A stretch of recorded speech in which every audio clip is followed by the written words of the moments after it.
24 मार्च 2020 का वो दिन जब बाजार लहूलुहान थे और लाइफ टाइम लो पर ट्रेड करते हुए दिख रहे थे, या यूँ कह के एक बड़े करेक्शन के बाद बाजार वहाँ पर बड़े बुरे हाल में थे। लेकिन वहाँ से जो भारतीय बाजार घूमे, दुनिया भर के बाजार घूमे और जिस तरह की तेज़ी हुई है, इसलिए हमने सोचा कि उस दिन को याद इसलिए किया नहीं जाए कि वो दिन ख़राब था, बल्कि इसलिए किया जाए कि वो समय बहुत अच्छा था, शायद पैसा लगाने के लिए, वेल्थ बनाने के लिए। और इसीलिए हम मना रहे हैं वेल्थ क्रिएशन वीक। और इस खास सीरीज़ में हम आपको मुलाकात करवा रहे हैं बाज़ार के ऐसे जाने माने दिग्गजों से जिन्होंने ये नहीं बल्कि ऐसे कई तेज़ी और मंदी के बाज़ार देखे हैं और उन्हें समझ में आता है कि वेल्थ किस तरह से बनाई जानी चाहिए। तो आइए वेल्थ क्रिएटर से मिले। इस खास सीरीज़ में बाज़ार के जाने माने दिग्गज HDFC म्यूचुअल फंड के MD और CEO नवनीत मनोज साहब मेरे साथ कार्यक्रम में शामिल हो रहे हैं। नवनीत जी, बहुत बहुत स्वागत है आपका, धन्यवाद समय देने के लिए। पहली चीज़ जो मुझे याद आती है कि कोविड के वक्त जब मूड माहौल बड़ा ख़राब था और आपसे कोविड के तुरंत ही बाद, समय तो मुझे एग्जैक्ट याद नहीं, लेकिन 2-3 महीने बाद का शायद समय होगा, जब हमने चर्चा की थी, आपने एक इंटरेस्टिंग और बड़ी बात बोली थी, सर्वाइवल से रिवाइवल। हम उस तरफ हमारी इकोनॉमी बढ़ रही है, जहाँ पूरी दुनिया भर की इकोनॉमी बड़ी मुश्किल से हालात में, जान कैसे बचाई जाए, उस वक्त हिंदुस्तान की इकोनॉमी में आपने ग्रीन शूट्स देखे थे। तो कोविड से क्या लेसन इंडस्ट्री के लिए, आपके, हमारे लिए, सबके लिए मिले? नहीं अनिल जी, जब हम पिछले 4 वर्ष देखते हैं, आज के बिल्कुल 4 साल पहले जब कोविड को पूरी दुनिया को, पूरी मानवता को जब कोविड का हिट लगा, और उसके 1 या 2 महीने बाद ही जब प्रधानमंत्री का एक नया पैकेज आया, जब RBI ने सीरीज़ ऑफ एक्शंस लिए, उस स्थिति को देखकर जिस तरह से सेबी ने कैपिटल मार्केट्स को बराबर से नियमित रखा, नियंत्रित रखा, और मेरे ख्याल में सब लोगों ने, चाहे बिजनेसेस ने अपने आप को रीओरिएंट किया, तो मुझे ऐसा लगा कि चाहे ये बहुत बड़ी चुनौती है पूरे विश्व के लिए, पूरी मानवता के लिए, लेकिन पूरी मानवता, पूरा विश्व खाली सर्वाइवल देख रहा है कि हम कैसे बचें इससे। भारत एक ऐसी जगह थी जहां हम इसमें अपना रिवाइवल भी ढूंढ रहे थे, हमारा एक रिसर्जेंस भी ढूंढ रहे थे कि क्या इसमें ऐसे मौके आ सकते हैं, चाहे सरकार के लिए, चाहे आम जनता के लिए, चाहे बिजनेसेस के लिए और या इन्वेस्टर्स के लिए, क्या इसमें ऐसे मौके आ सकते हैं जो दूरगामी अच्छे परिणाम दे सकते हैं। और आई थिंक वो मेरे ख्याल में भारत की अप्रोच बहुत डिफरेंट रही बाकी सब लोगों से।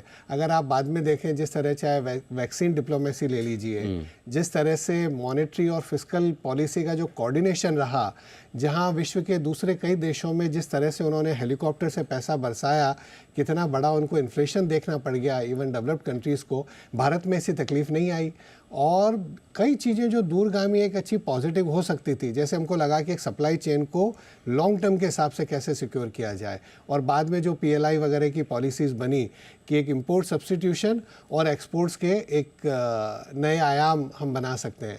हमारे यहाँ पर स्ट्रक्चरल रिफॉर्म्स में कमी नहीं आई। वो 2 सालों में जब पूरी दुनिया खाली सर्वाइवल देख रही थी, हम देख रहे थे कि स्ट्रक्चरल रिफॉर्म्स कंटिन्यू होने चाहिए। और 2021 के बाद तो जो वापस इंफ्रास्ट्रक्चर पर भी जो जोर से काम चालू हुआ गवर्नमेंट का, तो उसके नतीजे आज हम देख रहे हैं। तो मेरे ख्याल में भारत ने जिस तरह से कोविड की पूरी सिचुएशन को, चाहे हमारी सरकार हो, पॉलिसी मेकर्स हो, बिजनेसेस हो और आम जनता हो, और सबसे बड़ी अगर मैं एक बात और कहूँ, डिजिटल एडॉप्शन, जिस तरह से हमने एक एज ए कंट्री, बिकॉज हम लोग उसके कुछ सालों पहले से ही डिजिटल इंडिया पर, एक डिजिटाइजेशन पर हर क्षेत्र का एक बहुत ही मैं कहूँ अगर भारत में हमने उसको एक चुनौती के रूप में लिया, एक बड़े अवसर के रूप में लिया, लेकिन कोविड ने एक नया अवसर दे दिया। चाहे हमारी इंडस्ट्री भी हो, कभी भी कैपिटल मार्केट में एक दिन में भी ऐसा नहीं हुआ कि सेटलमेंट डिले करना पड़ गया या कुछ और तकलीफ हो गई, या म्यूचुअल फंड इंडस्ट्री में, चाहे हमारे डिस्ट्रीब्यूटर्स हो, चाहे हमारे RTA हो, चाहे इंडस्ट्री पूरी हो, हमने एक नया तरीका निकाला और पूरा जो फिजिकल ट्रांजेक्शन थे वहाँ से हम पूरे डिजिटल ट्रांजेक्शन्स की तरफ चले गए।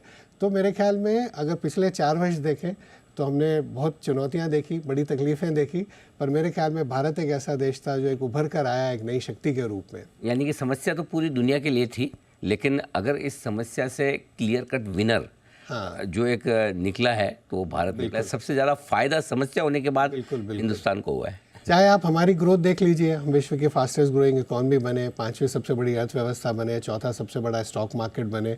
चाहे आप हमारा इन्फ्लेशन देख लीजिए, जब अगर समृद्ध देशों में, डेवलप्ड कंट्रीज़ में जहाँ 1-2% का इन्फ्लेशन रहता था, उन्होंने 10-10% के इन्फ्लेशन देखे, US ने, UK ने, यूरोप ने। हमारे यहाँ रिलेटिवली काफ़ी कंट्रोल रहा। एक्सटर्नल अकाउंट भी देखें, चाहे हमारा करेंट अकाउंट देखें या अगर हमारे फॉरेन एक्सचेंज के रिजर्व्स देखें, तो भारत ने इस स्थिति को बहुत ही बखूबी से, अगर मैं कहूँगा, हमने इसे हैंडल किया। लेकिन कोविड के बाद भारत में एक नए निवेशकों की लहर भी आई है। बिल्कुल। चाहे वो म्यूचुअल फंड्स में हो, चाहे डीमैट अकाउंट नए खुलते हुए दिखे हों, खास तौर से युवा महिलाएं बाजार की तरफ बड़ी आकर्षित हुई हैं और पिछले 4 सालों में पैसा भी आपने आपकी इंडस्ट्री ने बहुत बना कर दिया है, बाजार ने सबको बना कर दिया है। लेकिन ये वो लोग हैं जिन्होंने अभी तक कभी कोई ढंग का करेक्शन या मंदी देखी नहीं है। वेल्थ क्रिएशन बनाने में और उसको बनाए रखने में क्या अप्रोच होनी चाहिए, खासतौर से फर्स्ट टाइम इन्वेस्टर्स की? चाहे जो नए निवेशक आए अनिल जी, और आप सबके सहयोग से म्यूचुअल फंड इंडस्ट्री ने जो मेहनत करी है, हमारे सब डिस्ट्रीब्यूटर्स ने, एडवाइज़र्स ने, रेगुलेटर्स ने मेहनत करी है कि आज म्यूचुअल फंड सही है, घर घर तक पहुंच रहा है, लेकिन हमें लंबा रास्ता तय करना है। लेकिन आपने जो कहा कि इन जो निवेशक अभी आए हैं 2020 के बाद, उन्होंने एक बड़ा करेक्शन नहीं देखा है, पर एक चीज़ ध्यान रखिए, वो पुराना तो देख सकते हैं। फरवरी 2020 में अनिल जी 12,000 का निफ्टी था और करीब 42,000 का सेंसेक्स था। एक महीने में हमने करीब 30% की गिरावट देखी, राइट। पर अगर किसी ने बाजार के पीक पर भी पैसा लगा दिया, फरवरी 2020 में अगर किसी ने HDFC फ्लेक्सी कैप फंड में पैसा लगा दिया, 700 रुपए की NAV थी, नीचे में वो NAV 400 रुपए तक चली गई, आज मेरे ख्याल में करीब 1600 रुपए पे है। तो अगर किसी ने पहले लगाया बाजार के पीक पर और इतनी बाजार में घटत देख ली, लेकिन आज भी उसके मेरे ख्याल में 22-23% CAGR वहाँ से भी 4-4.25 साल के बन गए हैं। तो बियॉन्ड अ पॉइंट बहुत ज़्यादा ये बाजार को घटत बढ़त देख के फ़ायदा नहीं है। जो एक SIP के जरिए अगर नियमितता रखी जाए कि जब भी अगर बाजार नीचे आए और अगर आपके पास संभव हो सके और आप अगर थोड़ा सा पैसा और लगा सके उस समय पर और उसका फ़ायदा उठा सकें, तो लंबे समय में अच्छा पैसा बन जाता है। और यही पिछले 15, 20, 30 सालों के ट्रैक रिकॉर्ड है फंड हाउसेस के, तो यही दर्शाते हैं। बड़े करेक्शंस आए हैं इतने। 2003 से 2008 के बीच में अनिल जी हम 3,000 का सेंसेक्स था, अप्रैल 2003 के आसपास। जनवरी 2008 में बाजार गया 21,000। तो ऐसा तो लगता है बाजार करीब 6-7 गुना बढ़ गया, लेकिन उस दरमियान मेरे ख्याल में 7 या 8 बार बाजार 10% से ज़्यादा का करेक्शन दिया होगा। 2004 में तो थोड़ा और भी बड़ा करेक्शन था। तो बुल मार्केट में भी करेक्शंस आते रहते हैं, तो आप पिछली हिस्ट्री तो आप देख ही सकते हैं। करेक्ट। हाँ, तो करेक्शन के लिए, सीखने के लिए आगे का करेक्शन का इंतजार करने के बजाय पहले भी सीख सकते हैं। और टॉप अप करिएगा SIP की, जब आपको करेक्शन दिखे तभी रुकिएगा मत, तो उस SIP को रोकना नहीं चाहिए। लेकिन SIP जो कर रहे हैं लोग आजकल, सब मिड कैप और स्मॉल कैप शेयरों में ज़्यादा कर रहे हैं, उन्हें लगता है पैसा वहीं ज़्यादा बनेगा। लेकिन कहीं कहीं बातें हो भी रही कि बबल है, फ्रोस्ट है। आप तो म्यूचुअल फंडों की जो अग्रणी संस्था MFIUS के चेयरमैन भी हैं, कुछ म्यूचुअल फंड ने थोड़ा हाथ भी रोका है पैसा लेने से। क्या लगता है, क्या यहाँ थोड़ा सावधान रहने की ज़रूरत है निवेशकों को? सही, एक बाज़ार में जो बिहेवियरल फाइनेंस समझते हैं, जो बिहेवियरल साइंस समझते हैं, एक टर्म होती है रिसेंसी बायस। रिसेंसी मतलब पिछले 3-6 महीने, साल भर का रिटर्न देखा और उसको आपने एक्स्ट्रापोलेट कर लिया, उसको आगे देख लिया। तो कई बार ऐसा हो जाता है, निवेशक देख लें कि पिछले 6 महीने में, पिछले 1 साल में कौन सा सेक्टर ने सबसे ज़्यादा रिटर्न दिया है, कौन सा थीम ने या कौन से पर्टिकुलर कैटेगरी के फंड ने ज़्यादा रिटर्न दिया, और पूरा पैसा उनको लगता है कि सबसे ज़्यादा पैसा यहीं बन रहा है। पर मेरे ख्याल में लॉन्ग टर्म देखना चाहिए, अपनी रिस्क एपेटाइट के हिसाब से, अपना टाइम होराइजन के हिसाब से, अपना रिटर्न एक्सपेक्टेशंस, कई चीज़ों को मद्देनज़र रख के उसके हिसाब से एलोकेट करना चाहिए डिफरेंट फंड्स में। अगर किसी निवेशक ने सिर्फ पिछले 1 साल का स्मॉल कैप का रिटर्न देख के पूरा पैसा स्मॉल कैप में डाल दिया, तो वैसा एक्सपीरियंस तो वापस आएगा नहीं। ऐसा नहीं कि हर साल बाजार वैसा ही 40-50% का रिटर्न देता रहेगा, नहीं होगा ना। थोड़ा तो उसमें मीन रिवर्जन होगा, थोड़ा तो उसमें एवरेज वापस बनेगी। तो वो बहुत ज़रूरी है कि एक अच्छे एडवाइज़र के जरिए, अच्छे डिस्ट्रीब्यूटर के जरिए अपना सही एसेट एलोकेशन किया जाए और निवेश सही फंड्स में। आपने पॉइंट सही कहा कि पुराने रिटर्न्स देखकर अगर आप ये सोचें कि यही रिटर्न्स हर साल बार बार आते देखेंगे, लेकिन जो आम धारणा इस वक्त मार्केट में बन गई निवेशकों की, और जो नए निवेशक जिस स्पीड से आ रहे हैं, जाहिर सी बात है, भले आप हम कुछ भी कहें, लेकिन स्टॉक मार्केट में पैसा लगाने वाले के सबके मन में एक चीज़ तो रहती है कि यहाँ पैसा बहुत ज़्यादा बनेगा और बहुत जल्दी बनेगा, है ना। सो उन्हें उनकी माइंडसेट ये कि भाई स्टेबिलिटी, सिक्योरिटी, सेफ्टी जो है वो FD की चाहिए, बैंक की FD की, और रिटर्न स्टॉक मार्केट के स्मॉल कैप इंडेक्स वाले चाहिए। तो ये दोनों का जो मिसमैच है, इससे कैसे बाहर निकले? एक ही तरीका है कि वो अगर हम सिस्टमेटिक तरीके से करते रहें, और अगर हर महीने अपना पैसा लगाते रहें तो फिर आपको देखने की ज़रूरत नहीं है उस घटत बढ़त को, राइट। डेली एनएवी आपको चेक करने की ज़रूरत नहीं है, डेली बाज़ार को चेक करने की ज़रूरत नहीं है। आपको सुनना चाहिए क्योंकि बहुत सारी दूसरी चीज़ें भी जीवन के बारे में सीखने को मिलती है। आपका मुस्कुराता चेहरा देखते रहना चाहिए, पर अपनी एनएवी रोज़ चेक करने की ज़रूरत नहीं है, क्योंकि कई आप 30 साल का ट्रैक रिकॉर्ड देख लीजिए। अभी हमारे HDFC बैलेंस एडवांटेज की 30वीं वर्षगांठ थी 1 फरवरी को, तो जिन्होंने 10,000 रुपये महीने लगाए उनके आज करीब 12-13 करोड़ रुपए हो गए इस सालों में। अब मैं ये नहीं कह रहा हूँ कि वैसे रिटर्न वापस आएंगे, क्योंकि ब्याज की दरें अलग थी, इन्फ्लेशन की रेट अलग थी, अभी आज अलग है, बट एक ये चीज़ ये बताती है कि पावर ऑफ कंपाउंडिंग क्या होती है। कौन जाने इससे ज़्यादा भी आ जाए, क्योंकि उस ज़माने में इकोनॉमी क्या थी, उस जमाने में हमारे देश की ताकत क्या थी, देश की स्टैंडिंग क्या थी पूरी दुनिया में, आज कुछ अलग है काल में। बट हमारा कर्तव्य है बोलना कि past returns are no guarantee of the future returns. हमारा एक कर्तव्य है, एक्सपेक्टेशन लो कर, बिल्कुल एक्सपेक्टेशंस कम रखनी चाहिए। कोशिश तो हम यही करते हैं, under promise and over deliver. और ये चीज़ दर्शाती है कि अगर आपने नियमितता रखी, अगर आप हर महीने पैसा लगाते रहे। अब इस दरमियान उतार चढ़ाव तो बहुत आए। हमने कोविड की बात करी कि किस तरह से 24 मार्च को बाजार क्रैश हुआ था 2020 में, लेकिन ऐसा तो पहले भी हुआ है कई वर्षों में, कई बार 2013 में, 2008 में, 2001 में, 2000 में, 92 बड़े क्रैशेस आए बाजार में, बहुत सारी बाजार में घटत बढ़त हुई है। लेकिन जिसने भी नियमितता से पैसा लगाया उसके बढ़िया वेल्थ क्रिएशन एक म्यूचुअल फंड की। तो आपने एक पॉइंट जो बड़ा स्ट्रांगली बार बार कहा है कि नियमितता रखें, रेगुलर पैसा लगाएं, ये अनुशासन बहुत ज़्यादा जरूरी है। हमेशा कहता हूँ अनिल जी, आपने तो कई बार बात होती है कि वेल्थ क्रिएशन का एक ही फॉर्मूला है, STP, sound investment plus time plus patience. सही जगह पैसा लगाएं, लंबा समय और संयम या धैर्य, ये तीनों चीज़ों में अगर आपने एक भी चीज़ निकाल दी तो फिर बड़ी वेल्थ क्रिएशन मुश्किल है। एक बार ऐसा कहते हैं कि अगर थोड़ा सा पैसा बनाना है, मतलब अगर बहुत जल्दी पैसा बनाना है तो 20-25 साल लगेंगे, लेकिन अगर अच्छा पैसा बनाना 10-12 साल में बन जाएंगे। बिल्कुल ठीक बात, क्योंकि वो जल्दी बनाने के चक्कर में इतनी गलतियाँ भी होती रहेगी।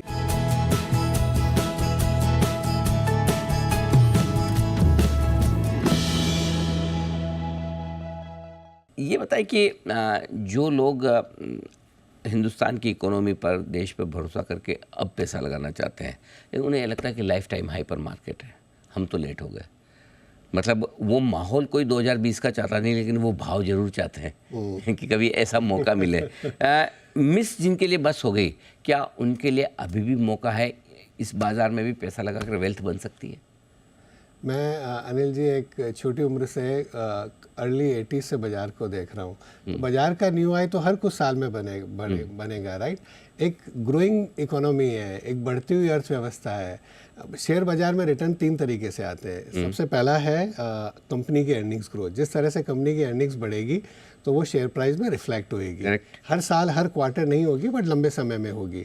दूसरा होता है जो कंपनी डिविडेंड देती है वो, और तीसरा होता है जो चेंज इन PE हो जाए। अगर पॉइंट टू पॉइंट रिटर्न देखें तो जो PE में चेंज हो गया, हो सकता है कंपनी की अर्निंग 100 रुपये की थी और 10 का PE था, तो 1000 रुपये का शेयर का भाव था, और अर्निंग तो सेम ही रही, लेकिन PE अगर 15 का हो गया तो भाव 1500 का हो गया, तो वो 50% का रिटर्न आपको PE में चेंज से आ गया। बट लंबे समय में उससे ज़्यादा एक्सपेक्टेशन नहीं रखनी चाहिए, और बाज़ार का जो अभी वैल्यूएशन है उसको देख के एक फर्दर री रेटिंग हो जाए और PE रेशियो ऊपर चला जाए, मुश्किल है। तो अभी जो रिटर्न आएगा लंबे समय में वो 2 ही सोर्सेज से आएगा। पहला है कंपनियों के मुनाफे बढ़ें, और दूसरा है जो कंपनी डिविडेंड्स देती है। इंडिया में डिविडेंड यील्ड कम है, तो मेन रिटर्न जो आपका है वो कंपनियों के मुनाफे बढ़ने से आएगा। अब अगर आप ये कह रहे हैं कि बाजार ऑल टाइम हाई पर है, लेकिन कंपनियों के मुनाफे तो हर साल बढ़ेंगे। भारत की अर्थव्यवस्था जो आज 3.5-4 ट्रिलियन डॉलर की है, वो 5 बनेगी, 6 बनेगी, 7 बनेगी।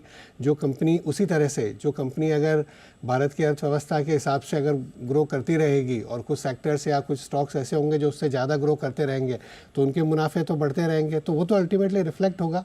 बाजार शॉर्ट टर्म में, लेकिन जैसा मैंने कहा कि वो डायरेक्ट कोरिलेशन नहीं है कि इस साल कंपनी का 10% मुनाफा बढ़ा और भाव 10% बढ़ा। कभी कंपनी भाव 30% बढ़ेगा, मुनाफा 10% बढ़ा, कभी भाव 10% नीचे होगा। बट लंबे समय में अगर आपको विश्वास है कि भारत की अर्थव्यवस्था अगर 7-8% पे, अगर आप बहुत ऑप्टिमिस्ट है कि अगर 8 के ऊपर चली गई या अगर आप पैसिमिस्टिक हैं और 6% की भी ग्रोथ मानते हैं, थोड़ा आप इन्फ्लेशन ऐड कर लीजिए, 10-11% की नॉमिनल जीडीपी ग्रोथ है, अगर अच्छी कंपनी है उससे ज़्यादा अपना मुनाफा ग्रो कर लेती है तो उतना रिटर्न तो आना चाहिए।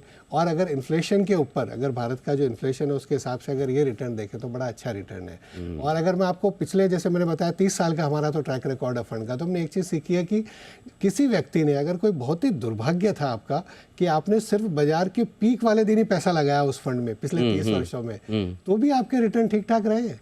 अगर आपने 2000 में लगाया, फरवरी 2000 में, और उसके बाद में कुछ भी नहीं करा, तो भी आपका रिटर्न ठीक ठाक है। जिसने फरवरी 2020 में पैसा लगाया और क्रैश देख लिया आगे, उसका भी रिटर्न आज बहुत अच्छा है। बिल्कुल। आप बस समय लग सकता है उसमें आपका एक टाइम करेक्शन होगा। अगर आप बट आप SIP के जरिए फिर एवरेज करते रहिए। अगर गलत वक्त एंटर कर ले तो समय बढ़ा ले तो ज़्यादा बढ़िया। आप तो लगभग 30-35 साल से मार्केट ट्रैकर है। अभी भले आप एग्जीक्यूटिव रोल में, लेकिन आप CIO रहे हैं SBI म्यूचुअल फंड में लंबे समय तक, और फंड मैनेजमेंट आपने डेट इक्विटी दोनों बड़ा बखूबी देखा है। क्या कुछ आपकी पर्सनल लर्निंग्स रही है जिसकी वजह से आप अपने निवेशकों की, आपके कस्टमर्स की इतनी वेल्थ बना पाए? उसके पीछे क्या क्या राज क्या है? पर्पज़ है HDFC AMC में हम यही कहते हैं, to be the wealth creator for every Indian. पूरे हर भारतीय के लिए पैसा बनाना, मुझे लगता है वो पर्पज़ अच्छा रखते हैं तो बाकी तो सब चीज़ें ठीक हो जाती है, लोगों की ब्लेसिंग्स मिल जाती है, गुड विशेस हो जाती हैं। बट जैसा मैंने कहा कि सबसे बड़ी जो चीज़ है वो अनुशासन है। इन्वेस्टर के पास जो सबसे बड़ी एसेट है, उनको लगता है कि वो एसेट है उनका जो पैसा है वो, या उनकी जो सेविंग्स है, बट एक बड़ी एसेट है टाइम और पेशेंस जो है वो बहुत बड़ी एसेट है, क्योंकि उसी के जरिए वो जो कंपाउंडिंग होती है वो उसी के जरिए हो पाती है। और किसी ने मेरे को बहुत वर्षों पहले कहा कि लंबे समय में आपके पास कितनी वेल्थ होगी ये इस पर निर्भर नहीं करता है कि आप कितना कमाते हैं, आप कितना पैसा कमाते हैं वो आपकी वेल्थ डिसाइड नहीं करेगा, बल्कि आपका पैसा कितना पैसा कमाता है, आपका पैसा कितना पैसा कमाता है वो निर्धारित करेगा कि आपके पास कितनी वेल्थ होगी। तो सिर्फ सेविंग हो जाना या कमा लेना ही पूरा नहीं है, उसके साथ उसको सही निवेश कर देना और उसके साथ वो संयम रख पाना और उसको लंबे समय दे देना, वो मेरे ख्याल में मैं कहूँगा कि एक फॉर्मूला है वेल्थ क्रिएशन का। बिल्कुल। तो डिसिप्लिन के साथ निवेश करें और उसके बाद लंबे समय के लिए अगर आप बने रहें तो वेल्थ बनने के लिए, आपके लिए आसानी, बनाने के लिए आसानी होगी। कुछ ऐसी चीज़ जो आपको लगता है कि आपकी इस वेल्थ क्रिएशन जर्नी में आपको करनी चाहिए थी, मिस की? नहीं, कुछ तो हुई होगी शायद। मेरे ख्याल में हर एक इंडियन में ऐसा रहता है कि भाई घर का अपना मकान ले लें, तो शायद मेरा कुछ ऐसा हुआ कि वो मकान तब था जब शायद बड़ा तेज़ी बाजार चालू हो रहा था, तो वो जितनी SIP हो सकती थी या जितना निवेश हो सकता था तो उतना नहीं हुआ, बिकॉज उस समय पर घर लिया और फिर घर से एक उससे थोड़ा सा आगे और थोड़ा सा बड़ा घर ले लिया। अगर वो थोड़ा डिले हो जाता तो शायद हाइंडसाइट में पर एक घर चाहिए। सो वो एक टिपिकल इंडियन जिसको कहूँ मैं माइंडसेट है। आजकल जो नवयुवक हैं जो बाज़ार में उतर रहे हैं, उनके सामने हमारे ज़माने में इन्फॉर्मेशन नहीं मिलती थी, बहुत कम थी, तो हमें पता नहीं अंधेरे में तीर चलाने। अब इनके पास में इन्फॉर्मेशन ज़रूरत से ज़्यादा है, तो थोड़ा कन्फ्यूजन भी क्रिएट करता है, किसकी सुने किसकी न सुने और क्या देखे क्या ना देखे। तो कई बार क्या होता है कि लोग ऑप्शन ट्रेडिंग को, FNO में आज लेके कल बेचना, इन सब चीज़ को भी इन्वेस्टमेंट और वेल्थ क्रिएशन का मंत्र समझने लगते हैं। जरा समझाइए क्या करना चाहिए? अभी लोगों को लगता है कि एक तो इन्फॉर्मेशन इतनी हो गई अनिल जी, जब हम 80 में थे के दशक में तो अखबार भी एक दिन बाद आता था, मतलब बिजनेस पेपर तो हाँ, अखबार हमारे यहाँ पे मंगलवार को आता था और मंगलवार का भाव देख के हम बुधवार को सौदा देते थे तो गुरुवार को कंफर्म होता था। तो ऐसा नहीं है कि आज इन्फॉर्मेशन बढ़ गई तो लोगों के पैसे बहुत ज़्यादा बन रहे हैं उसकी वजह से। मैं कई बार कहता हूँ, data is not information, information is not knowledge, knowledge is not understanding, understanding is not wisdom. Wisdom चाहिए, बहुत ज़्यादा डेटा और इन्फॉर्मेशन नहीं चाहिए। तो वो जो एक संयम की बात है, वो जो एक धैर्य की बात है, वो जो एक लंबे समय की बात है, वो जो एक अनुशासन की बात है, वो जो एक नियमितता की बात है, वो बहुत ज़्यादा डेटा और इन्फॉर्मेशन से नहीं आएगी। इनफैक्ट कई बार गलती हो जाती है, बिकॉज क्या होता है कि अब जब हमारे हर एक आदमी के पास मोबाइल फ़ोन है तो आपके पास व्हाट्सएप से लेके आजकल तो एक और क्या साहब, टेलीग्राम कुछ ऐसा रहे, हाँ, टेलीग्राम, सिग्नल है, पता नहीं कितने ट्विटर हैं और इतनी सारी चीज़ें हैं। तो ओवरडोज इन्फॉर्मेशन से क्या होता है कि आपको एक इल्यूजन ऑफ कंट्रोल आता है, इल्यूजन ऑफ एक कि मेरे पास ज़्यादा इन्फॉर्मेशन है तो मैं ज़्यादा ठीक कर सकता हूँ, पर कई बार उसमें गलत स्टेप भी लिया जा सकता है।